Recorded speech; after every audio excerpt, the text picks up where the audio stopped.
Life with Susan Harf, our very favorite life coach.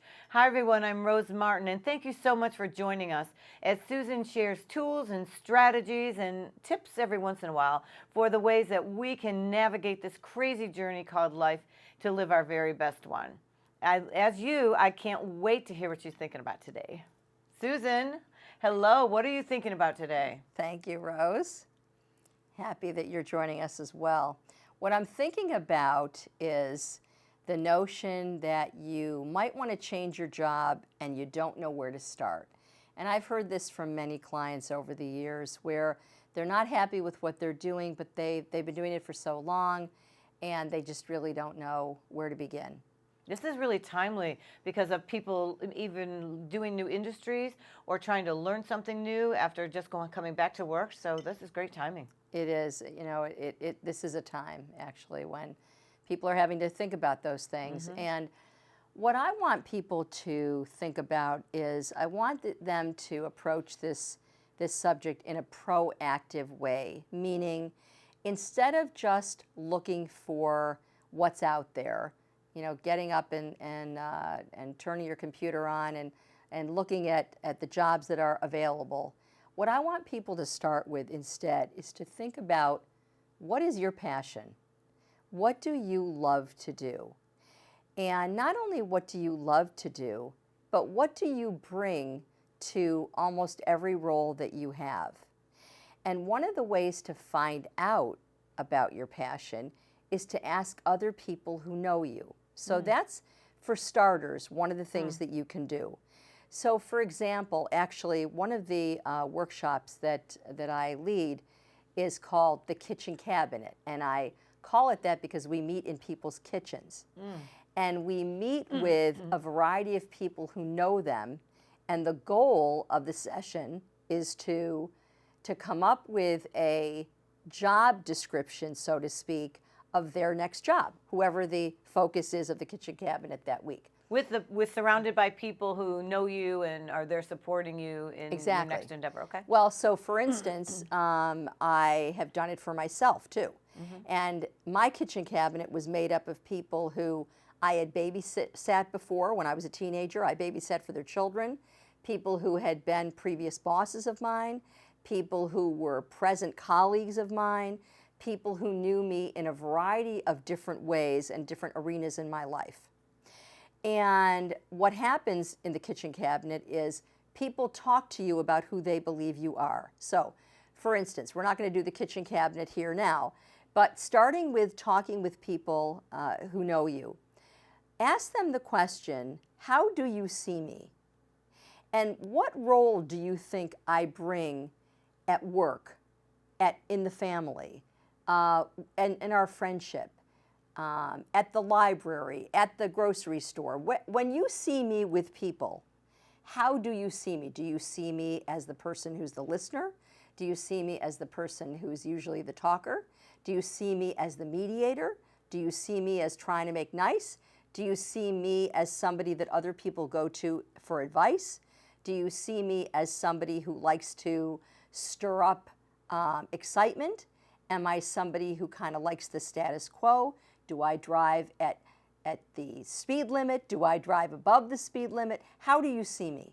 And one of the things that people find when they begin to ask those questions of the people in their lives, and it's nice to ask people not only who are in your life now, but people who, like I said, you used to babysit for, people who were your former neighbors, people who know you from all different walks of life at different stages of your life. And what you find is that usually you bring you to everything you do. So we don't change that much. We don't change the core of who we are. So I'm going to tell you who I am, okay? I'm a matchmaker. I am a matchmaker wherever I go. Now, that doesn't just mean that I match up two single people to be a couple, although I do that too. But I match people up with books that I think they should read. I match them up with houses I have found. And not because people ask me, Susan, go find me a house. And you're not a realtor. I'm not a realtor, but I have found houses for people. I've been in a home and said, this feels like so-and-so. They need to know about this house. I match people up with ideas. Right now, we're talking about an idea, and our viewers are watching and listening, and hopefully they can think about this idea in a different way. So we're talking about the idea of how to find a job, how to look for a job, what should you be thinking about when you're changing jobs. And I'm saying, start with your passion. So when I say I'm a matchmaker even in my work, because in my work as a life coach, I bring people ideas and help them think about the idea in a different way than perhaps they thought about it before. So I'm a matchmaker when it comes to almost everything. I match people up with accessories. I love accessories. So I match people up with accessories. In other words, I do it in many different forms in my life. So I'm not surprised that what I chose to do for my life's work was become a therapist and a life coach. Were you always a matchmaker? Yes. I've always been a matchmaker. And I've always loved to matchmake in a number of different arenas. Right. So I love when somebody speaks to me about any idea at all, the way my mind works is immediately where I go is, who else needs to hear this? And that's why, frankly, that's what led me to do my work in the media. Because for many, many decades, I was a therapist and a life coach with individuals, couples, families, and groups. And then I spread out into the speaking world. So I was giving a lot of keynote speeches. And the more I worked, the more I realized who else needs to hear this was always in my mind. And along with the idea that I firmly believe that when people hear each other's stories, it helps them navigate their own. So I was led to the media because my idea of who else needs to hear this was evident, and this was the best way I could do it, that I could get these ideas across. Well, that's perfect right here, and we're awfully glad you're here. Thank you. So my point is that for me, I had to figure out what was my passion. My passion is matching people up with the resources that they need, whether it be ideas, as I said, books, other people, ideas, and the like. So what is your passion is what I want to say to our viewers. Figure out what's your passion and begin there. Why though? Why do you begin there? If you want a new job, maybe you're looking for a new job, why do you have to start with what your passion is? Why can't you just look and find something? Because your passion will drive you. Your passion will drive you to find the job, first of all, and stay with the job, second of all. When you're a good match. Finding the match. When you're not in the right job, not only do you know it, but your coworkers know it, your boss knows it. It's not, when I hear about people who lose their jobs, and I say to their boss, what happened? They say, that person was not happy in the job. They didn't want the job. They didn't set out to say, I'm going to do a bad job in my role here. But people don't do a great job when they're not doing their passion. People don't do a good job when they're not doing what they love. And so what I'm saying is you can find a job doing what you love in a number of different arenas. So if I want to be a matchmaker, maybe somebody else does too, but they don't want to work in the world of media. And maybe we've forgotten sometimes really what drives us and what that passion is, because you've gotten swept up in life and an unfulfilling job. Exactly. And or you take the job that pays more money, or you take the job that looks better, or you take the job that sounds better, but in fact, or the one you should have, or the way you should, or what you should have. I will tell you a story about that. I have a wonderful hairdresser. She really knows curly hair, and I needed somebody with curly hair. And she has curly hair herself, and she really knows how to take care of curly hair. Well, when she was graduating high school and wanted to go to college, her parents said, what do you want to do? And she said, I would like to go to hairdressing school. Very admirable profession. I think it's a great profession, very creative, very knowledgeable. You have to be very knowledgeable. But and her an parents, artist too, and an artist, and she's all those things. And her parents said, no, you will go to a 4-year program, you will graduate with a degree, and you will do something respectable. Well, I believe being a hairdresser is very respectable, and so does she, but her parents didn't. And we all need excellent people in every field, right? That's exactly right. And her parents decided the only thing that was respectable is if she was going to be a banker, an attorney, a doctor. Wow. Well, and that's too bad that the mentality it takes away from the trades or takes away from our artists or our creatives or people who then don't feel like their passion is worthwhile. Because if you're being forced to work maybe against your passion, then maybe that hits you like, oh, maybe I'm not good enough, or maybe what I really love to do isn't okay anymore. What surprises me about that, and yet I hear it because I've been through that really too. We lived in a society that the trades weren't good enough for a while. If you were an artist, that wasn't good enough. It was a 4-year school, and it was the approved professions that would earn you enough money in your lifetime to do whatever. So then we lost the trades, we lost the artists, we lost the poets. For some reason, then it made people feel like if that's my passion and that's what I'm good at, but it's not good enough, or maybe I'm not good enough if I don't do what is expected of me by society or my parents or whatever that external force might be. Exactly.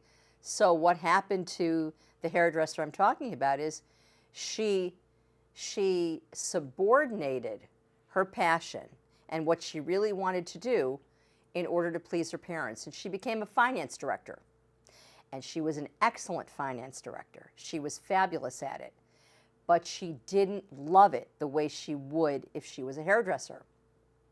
And good for her, she finally got up the confidence to say, I'm good at this, I know I am, but I want to be creative in my profession. And I know I will be a very good hairdresser as well. Well, she's a fabulous hairdresser. And good for her that she made that move and allowed herself to have the confidence to say, I'm going to do what I really need to be doing. And what's interesting is she uses all of the same kinds of precision that she needed to be a finance director in her work now. Do you find or believe that our true desires or our true passions, that we'll find our way to whatever it is we were meant to do if we're just open to it and we give ourselves a chance to take a risk? Well, I think the key is giving ourselves permission to take that risk, because I think sometimes people don't. And I think that they are afraid to. And for various reasons. They're afraid they're not going to please somebody or their parents or whomever they're trying to please. And unfortunately, we have fear of failure. And fear of failure, absolutely. Especially if they're good in one realm. Yeah. If I had said, well, I'm a good therapist, I get great feedback from my clients, I'm just going to stay with that. But I wasn't really reaching the numbers of people that I wanted to reach and that I knew I could reach. And I knew that I could really be of greater help to people if I were to move into the media arena. And it took me a while to really think about how to do that because I wasn't in it first. And so that's the second thing that I want to talk about is when you figure out what your passion is and you understand that you can do that passion in a number of different arenas, then you need to have the confidence to zero in on the arena in which you really want to be. Okay, so that I can understand it, you find your passion by doing your kitchen cabinet exercise and by your self-reflection, but it's not necessarily a particular job. It's the skill set of what drives you or what you're really good at doing and sustains you or energizes you in a way. And there's many jobs that fit that particular passion. Is that fair? Well, yes, and also there are ways to find out what your strengths are too. We do what's called personality inventories, where people in my profession talk with people about using a tool, using an instrument. Yeah, I remember doing the Myers-Briggs years ago. Exactly. Right? Myers-Briggs was years ago. There are many since. Yeah. I happen to use the DISC theory.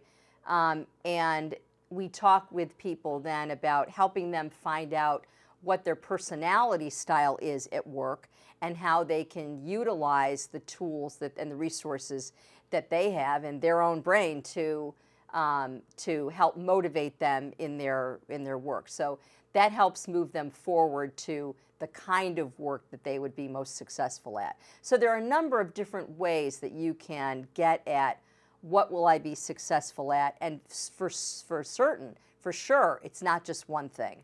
But then the next part is, how do you get that job? And that's the fun part, because I have assisted people in getting jobs that they never dreamed they would ever have. And it's very exciting for me to help people do that. And one of the ways we do it is we encourage people to seek out a job that if they haven't had the job before, in a way that's going to be non-threatening to them and the people to whom they want to work with. So for instance, let's say you are a person who is working in a business and you've always wanted to be a baker. You love to bake, you love to cook, that's something that you enjoy doing, and you think that you might want to someday own your own bakery. But you're in a business now that builds widgets or does something completely different. And you have management skills, but you don't necessarily have the skills to manage that kind of business. So what I've encouraged people to do is to look at the numbers of bakeries, in this case, that are available where you live, and look at the environments that you could see yourself in, because there are bakeries that are huge, that do commercial work, and then there are small little coffee houses. Mm-hmm. Maybe part of the notion of working in a different kind of job is created by the environment that you want to be in. So again, spend some time thinking about that environment. And then what I encourage people to do is to get in touch with people who own those businesses, who could become a mentor for you to help you learn what it's really like in that arena. Because we all have ideas that we think we know what it's like, but you don't know until you're there.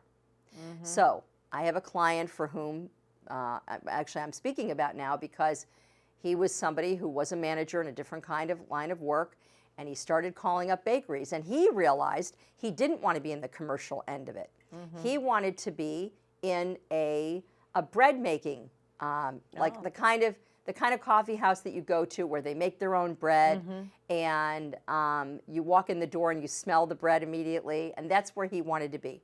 So he called up several bakeries that bake bread, and he asked them how would they feel about him coming in on a weekday or a weekend, whatever was good for them, when it was convenient for both, and that he was an apprentice for that day. And he found a guy who owned a bakery who said, I'll do something better. You can be a part-time apprentice on the weekends. I'm looking for somebody to help me on the weekends. And he said, I have no experience except in my own kitchen. He said, fine, I'm okay with that. That person, that client of mine, now owns a bakery. Wow. Now, there were several steps in between. Uh-huh. But the point is that he had to take that leap. And you know what the hardest thing for him, and all the steps that he did to finally become the bakery owner, the first step of making those phone calls was very difficult for him. He said to me, I'm afraid. And I said, what are you afraid of? You're a manager of many people. You have confidence. What are you afraid of about calling the bakers? He said, I'm afraid because I don't have that experience. And I said, and tell me more about that fear. And he said, I'm afraid they will think the wrong thing about me. I said, really? What do you think they might think? He said, they might think that I want to do something that I'm not qualified to do. And I said, you are telling this business owner by the very act of making this phone call that you don't know how to do it yet. And you're intrigued by it, and you want to do it, and you think you'd be good at it, and will he help you? And when you ask people to help you, it is a wonderful, wonderful thing, because you know what? Most of us want to help. Most of us want other people to be successful, especially those people who are successful themselves. They want other people to be successful. So it's a compliment to that person to say, you own a successful bakery, I want to see what you do. And he worked with him actually for over a year and slowly learned the business, learned what he, not only things that he knew he needed to learn, but a lot of things he never knew he needed to learn. And so what I'm saying is that when you begin with your passion, begin by thinking about what you might be good at. Take steps to find out whether it's personality inventories or speaking with professionals or talking with other people about what your strengths are. And then moving toward what environment do I really want to be in? When I leave home and I arrive at work, what do I want that to look like? What do I want that to feel like? In his case, what do I want it to smell like? What's important for me about my environment? What are the things that I need to do my best work and to be the happiest that I can be? Now, while you're doing all of these things, here's one thing I want to mention. Don't quit your day job. Yep. Don't say, I am a manager in a company that builds cars and I want to be a baker and I'm quitting tomorrow. Because you're not going to own a bakery tomorrow. It takes time to learn new skills. It takes time to learn about yourself. And sometimes what people find out, I know someone who wanted to be a caterer and found out in the end, she thought she wanted to be a caterer. What she really wanted was to make more meals for her family. She didn't want to be a caterer. She didn't want to be a caterer. And I know somebody who came to me and said, my dream is I want to be on Broadway. And what we found out about her is she wasn't starring in her own life. Oh. Now, she also did want to be an actress. And she now is involved in community theater. So she didn't really, and I do not tell people, dumb it down. I don't say to people, if you want to be on Broadway, look for something less. I don't. But I help them figure out, is this truly your goal? Because if it is to be on Broadway, we can talk about that. But sometimes what we find is people do have a sense as to what they want, but they don't necessarily know where to go to get it, how to go to get it, or truly what arena they're really after. This woman needed to find out that she wasn't starring in her own life before she could then think about, where do I really want to go from here? And once she figured that out, then she realized, I really do want to be an actress. And you want to know why she wanted to be on Broadway? I found this to be fascinating because she didn't want to go to community theater because people know her in her community. And she was afraid to say in her community, I want to be an actress. Once she got over the fear of not starring in her own life and started starring in her own life and standing up for herself and being confident and being more assertive about what it is she wanted and where she needed to get it, then she was absolutely thrilled to be in community theater. She actually wanted to be a big fish in a small sea, and she is now. I love that, be a star in your own life. From finding out what your passion is to being able to go out and do it with help from like a life coach, or just being able to navigate that and be able to get past the fear. Be a star in your own life. I like that. That's good. I want to also add one more thing. This is not easy. It takes time. No matter how good you are, no matter how smart you are, no matter how confident you are, it still takes time to convince the rest of the world that you want to do something that you may not have done before. And that's important, especially now, because we really are having to stretch during this pandemic. And people ask me all the time, other therapists ask me, other coaches ask me, how did you begin to do media work? And that's a long story, but you want to know the thing that I tell people first and foremost, the very first step that it took for me to do it. For 365 days, I called the first media outlet that I wanted to work for, which happened to be NPR. It was on the radio. I called every single day to the person that I believed I needed to speak with, who was the person who was the director of radio. And every day I spoke to his gatekeeper. And every day she told me, it's you again. And every day I told her, I've got a good idea. And when I say 365 days, I called on the weekends too and left her a message. And one day, after about a year, she said to me, it's you again. And I said some of the things that I would say. I have another idea. And I said to her, you think you know everything about me, don't you? And she said, yes, I do by now. We've been talking for a long time. And I said, what you don't know is that I make the best chocolate chip cookies you ever wanted to have. And she said, really? And I said, do I need to bring them to you in order for you to get me 5 minutes with your boss? And she said, maybe you do. And you want to know something? When I tell people how I did it, there are many, many other, there are many things that came after that. Sure. But sometimes I bring up that story because sometimes you have to be creative about how it is you're going to get your foot in the door or how you're going to have that conversation. And believe me, you want to know the truth? I was shaking in my boots every day when I called her. And you were so persistent. You didn't give up on yourself That's or right. on the dream of doing it. That's right. I was persistent. I knew I had this dream. I knew that it would work out. I knew it was going to take me a long time. And that's what I want to say to people is don't quit your day job. Don't think about it's going to happen 1, 2, 3. It's not. But I do believe you should start with your passion.